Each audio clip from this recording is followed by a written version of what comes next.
Bona vesprada a totes i a tots. Bé, la petició de reprovació que a l'alcaldia, i d'acord també amb la petició i l'argumentari que suposadament tots els regidors de l'oposició anaven a presentar, però que finalment es veu que no van presentar perquè faltaven firmes. Pense que han sigut tots els regidors del Partit Popular i el portaveu de Ciudadanos, i pense que canviem entre tots no, però es veu que a la fi sí. Bueno, a la fi la recolzareu, no la presentareu.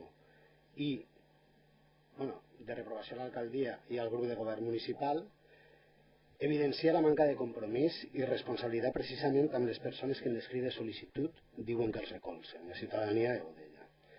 Aquesta falta de compromís i responsabilitat l'hem vista reflectida en l'exercici de la tasca d'oposició, que efectivament, com ha dit el company de Ciudadanos, és una tasca de fiscalització i de control i de proposta.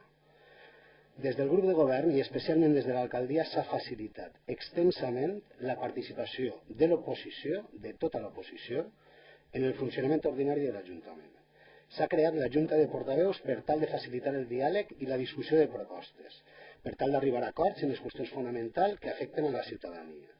També s'han impulsat des de l'alcaldia i des del grup de govern el funcionament dels diferents consells assessors, dels que vostès han decidit majoritàriament no participar, precisament per tal de donar cabuda tant a les propostes dels grups de l'oposició com de la ciutadania. S'ha agafat el testimoni d'algunes propostes que han presentat bé en forma de moció, recolzant-la per part del grup de govern, bé en forma d'esmena, incorporant-les a la proposta competent corresponent, que han estat proposades pels diferents partits. Doncs, efectivament, l'IBI agrari, la modificació de l'impost de vehicles de tracció mecànica, que recordem el grup de govern no va retirar, sinó que es va retirar perquè es va perdre i es va portar a revisió, perquè era una proposta que pensàvem vosaltres, com l'increment de marquesines en les parades dels autobusos, com a exemple.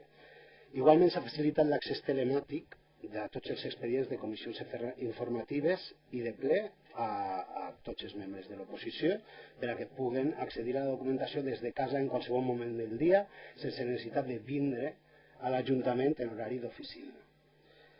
No obstant això, la resposta efectivament de tota l'oposició, tenia sobretot del PP, però efectivament de tota l'oposició, aquesta actitud dialogant d'alcaldia i del grup de govern ha estat la falta de propostes i la presentació de mocions i esmenes a última hora, intentant eludir la necessitat d'informe de legalitat de les mateixes, sempre i quan afectaven a competències municipals.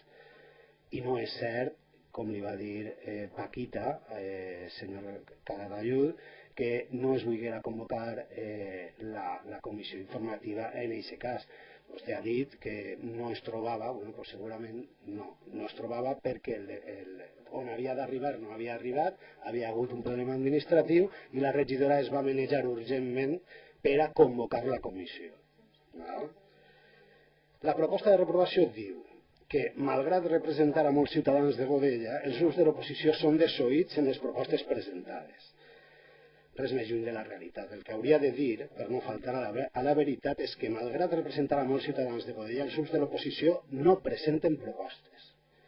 Per exemple, ja fa temps que el Partit Popular i Ciudadanos tenen la informació necessària per tal de poder plantejar alternatives i propostes especialment a la modificació del Pla General d'Ordenació Urbana i a la relació de llocs de treball de l'Ajuntament. Però a hores d'ara encara no han estat capaços de presentar-ne cap ni una. Però dos dels temes més importants d'aquest poble. Llavors, suposo que es preguntaran, serà perquè estan d'acord? No, esperen que siga això, que siga així, però hi ha precedents que no fan pensar així.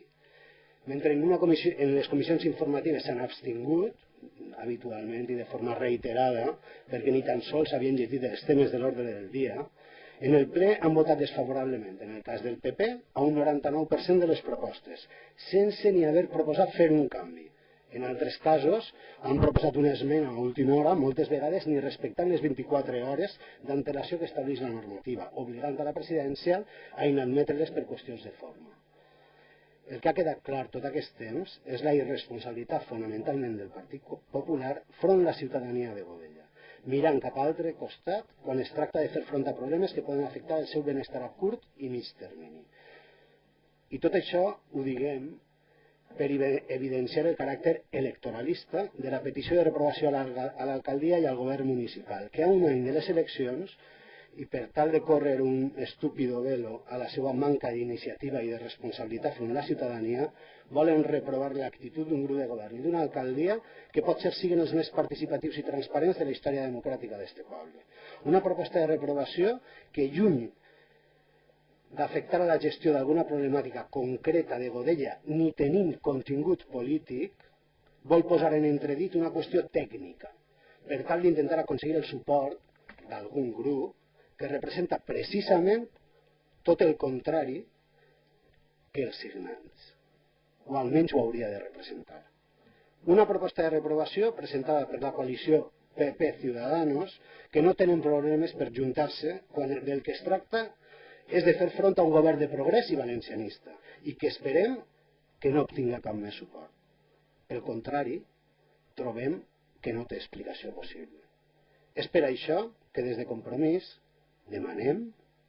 encara demanem que voteu en contra d'aquest punt de l'ordre del dia. Moltes gràcies.